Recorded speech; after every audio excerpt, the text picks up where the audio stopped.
안녕하십니까. 정산동 Q&A 공부방송 하세입니다. 이렇게 자녀 교육 시킬 때 매를 드는 것이냐. 너 맞아? 저요? 응.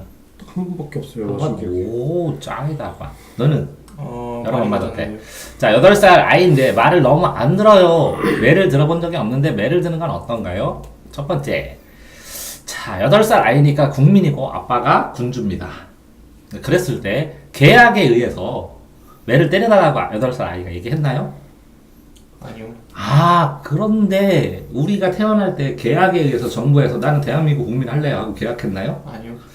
자, 그런데도 불구하고 사람의 본성에 따라서 학자들이 사회계약론이라는 거를 구축을 했습니다. 그러면 똑같이 이렇게 매는 규제예요.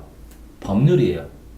그럼 조직이 있다는 것이고 처벌이 한다는 건 기준이 있다는 것이니까 규범이 있다는 것이니까 이것에 대해서 얘기를 할 때도 이렇게 사랑의 매는 가능한가? 라는 문제로 치환될 수 있습니다. 자, 사랑하는데 뭐 한다고요? 네. 두드러 팬다. 이게 이제 역설인데, 사랑의 매는 가능한가? 하고 이렇게 시험 문제를 냈어요. 제가. 네. 제2예고, 서울에.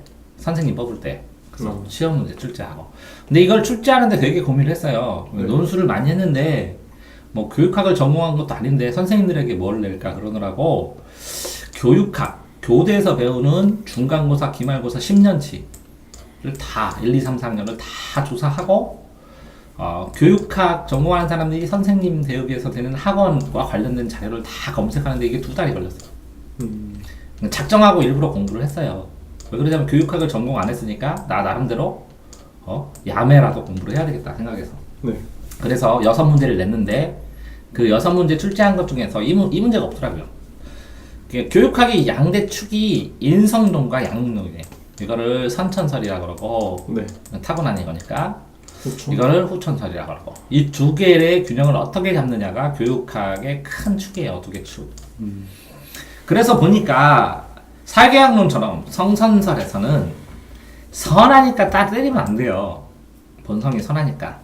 근데 선에서 벗어나려고 그래요. 악에 물들려고 그러면 따끔하게 제약하면서 제지하면서 때려주는 거야. 그렇기 때문에 때리는 게 논리적으로 막 잘못된 건 아닌데 많이 때리면 안 돼요. 권장은 안 한다. 네, 그래서 세모예요. 네. 자, 그런데 이렇게 성선설을 하면 이 선이라는 기준, 이 권위적이에요. 이 기준을 강요하게 돼요.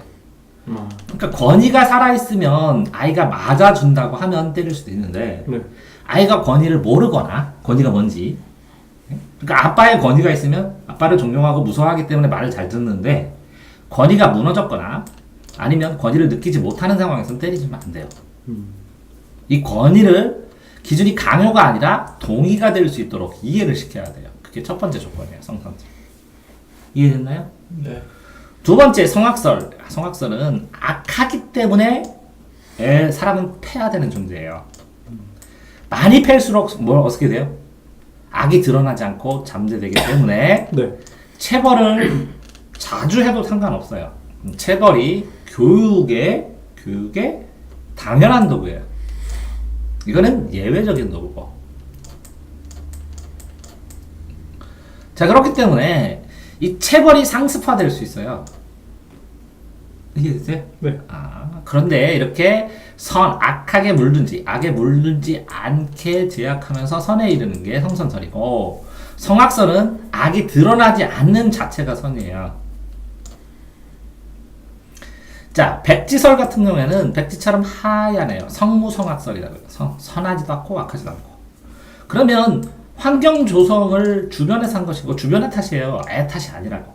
이거 부모의 역할이기 때문에 이거는 체벌하면 안 돼요. 체벌하지 않고 환경을 끊임없이 조성하면서 노력하면서 선을 향해 나아가요. 그래야 행복해지는 거예요. 근데 이제 일상적으로는 다중적이고 복합적으로 이렇게 성선설, 성악설, 백지설에 의해서 자기 인생의 윤리나 논리나 가치관을 통합한 사람은 많지 않거든요. 네. 그러니까 어떨 때는 성선설 택하고 어떨 때는 성악설 택하고 어떨 때는 백지설. 그래서 상황에 따라 때에 따라 달라요. 그래서 기준이 없어요. 보통 사람은. 근데 이제 유연하게 적용을 하기도 해요.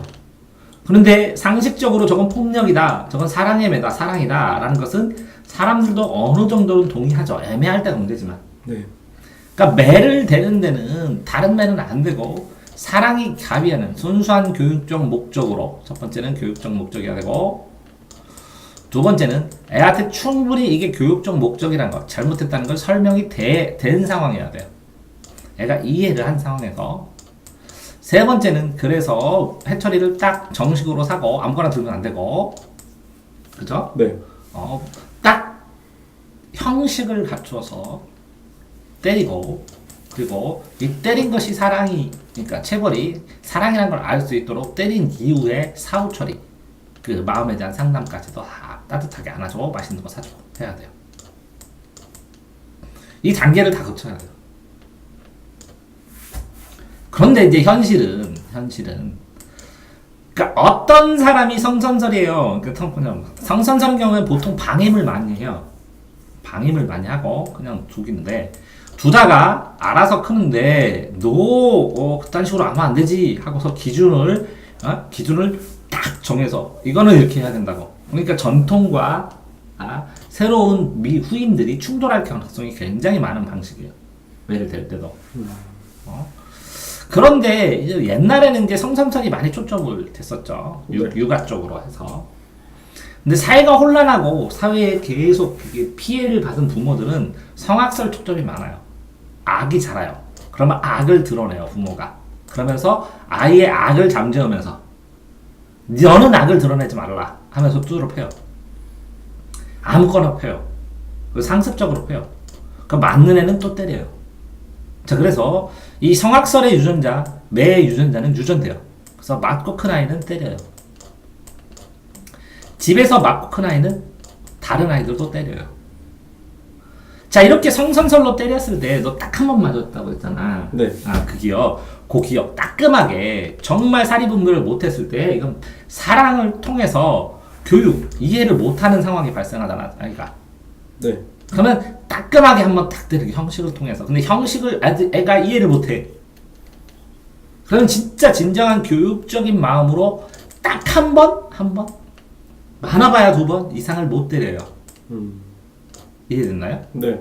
근데 이게 백지설의 경우에도 딱 한 번, 딱 2번을 때리는 경우가 있어요. 필요에 의해서. 정말 교육적. 왜? 자꾸 불을 막 칼을 갖고 놀아. 손가락이 잘릴 것 같아. 그럴 때. 이해됐어요? 네. 자, 그런데 그런 예외적인 상황은 별도로 해야지 이걸 가지고 성설설이냐 성약설이냐 나누면 안 된다는 거죠. 네. 그런데 어쨌든 대중들은 이렇게 성선설, 성악설, 백지설에 따라서 때리는 건 아니고 다중복합으로 되니까 기준이 흔들리잖아요. 네. 자, 그럼 부모만 그러냐? 선생님들도 그렇거든요. 이 때리는 사람이 양육을 위해서 아이들 교육을 위해서 때리는 사람이 때리는 근거를 없어. 그럼 때리고도 본인이 후회하고 아니면 상습적으로 때리고. 그러니까 이 때릴 때 아이를 때린다 체벌을 할 때 그 체벌에 대한 논리적인 이유를 본인이 생각해보고 본인이 생각하는 인간의 본성이 뭔지 생각을 해보고 그런 다음에 본인이 그죠? 이 교육적 관점 하에서 매를 대야 되는데 그렇지 않은 경우가 무수히 많다는 거죠. 그런데 잘 관찰하고 아이들 얘기를 들어보면 이렇게 매를 상습적으로 되는 사람은 세상 이게 이기주의, 그죠? 이기주의처럼 사람이 악하다는 전제가 깔려 있는 걸 진짜 쉽게 발견할 수 있고 절대 안 때려요. 그런 사람은 인간에 대한 끝없는 믿음을 스스로 혼란스럽지만 스스로 교육자가 스스로 믿으려고 해. 언젠간 잘 되겠지. 인간은 그런 존재가 아니야. 이렇게 이게 자꾸 깨지더라도 자꾸 가지려고 하지. 근데 이제 교육적으로 했을 때 교육하는 선생님들이 가장 편한 건 백지설일 수도 있지. 네. 아예 안 따려. 이건 때리면 불가니까. 그러니까 내가 끊임없이 환경을 조성하는 것을 최대한의 목표로 삼고 아이가 벗어나면 자꾸 환경 조성해서 그것들이 안 되도록 네. 나쁜 데서에 빠지지 않도록 해주는 보호자의 역할, 부수적 보호자의 역할을 최대한 잘하고 아이가 스스로 선택하게 하지. 이해되세요? 그러니까 수많은 사람이 상황에 따라 때리고 상황에 따라 판단에도 불구하고 이렇게 논리적으로 사회 계약처럼 매, 체벌, 규칙, 규범이잖아. 네. 규범이 있고 그 규범을 지켜야 하는 나와 그죠? 네. 나와 그 맞는 아이가 있다면 한 번쯤은 내가 아이를 때리는 게 이렇게 성선설 입장인지 성악설 입장인지 백지설 입장인지 하는, 그 다음에 이 입장에 따라서 매를 어떻게 바라보는지 하는 기본적인 이론은 생각을 해봐야 되기 때문에 네. 알려주는 거고, 학생들 입장에서도 뭐 성선설 공자 뭐 이래서 성악설 뭐 만인에 대한 만인의 투쟁부터 그지? 네. 그리고 뭐 이거 순자 그지? 이거는 고자 그지? 네. 뭐 그래서 서양 사람 동양 사람 다 있잖아. 그렇죠. 이런 사회계약설이 이 사회의 최고 기초 단위가 뭔지 알아? 사회계약설인데 사회의 최고의 기초 단위가 뭐야? 개인. 가족이 가족. 가정. 세포 단위, 셀 단위라 그래. 가족. 가족이나 가정에서도 네. 똑같은 원리로 적용이 되기 때문에, 이거 사회이기 때문에 이 사회계약서를 다시 한번 공부를 하잖아. 이렇게 성선설, 성악설, 백지설에 따라서 네. 권한을 얼마나 위임했는지, 어떤 식으로 통치해야 되는지, 어떤 식으로 가족을 이끌어가야 되는지, 그랬을 때 스스로 이끌어간 가정에 대한 논리적인 확실성, 아니면 그 본인 스스로가 혼동력이 내가 왜 이렇게 되나, 논리적인 명확성, 명료성, 확실성, 확실하진 않지만 명료성, 이런 것들은 굉장히 많이 증가한다는 거지. 네. 그래서 사람들이 이론을 공부하는 거야. 그러니까 이 사회계약론을 배우면서 하나도 써먹을 데가 없다고 생각하지만, 네. 이렇게 사랑의 매는 가능한가? 라는 문제가 이 사회계약론의 방법대로 그대로 적응해서 활용할 수 있기 때문에, 고등학교 때 뭔가를 배운 것들이 실제적으로 가정에서 자기 자녀를 대할 때나 사람들을 대할 때 전부 다 그 이해도만큼 적용되고 살아가는 거예요, 사람들. 이해됐어요? 네. 자, 그래서 굉장히 중요한 요 사회계약설과 사랑의 매, 교육과 가정의 관계에 대해서 아버지라면, 어머니라면, 선생님이라면 꼭 한번 생각해 봐야 될 것 같기 때문에 정리했습니다. 네. 너는 무슨 설? 솔직히 빨리 또 바뀔 수도 있어. 글쎄요. 아직은 못 정할 것 같네요. 그래도 성선설, 성악설. 너 다중복합이요? 너는 무슨 설? 저는 성선에 가깝죠. 너 성선설. 맞아, 너는. 니네 집도 그렇고. 난 백지설. 네. 온전한 백지설. 근데 딱 나도 때린 적 있어. 그지? 네. 어떻게 할 때?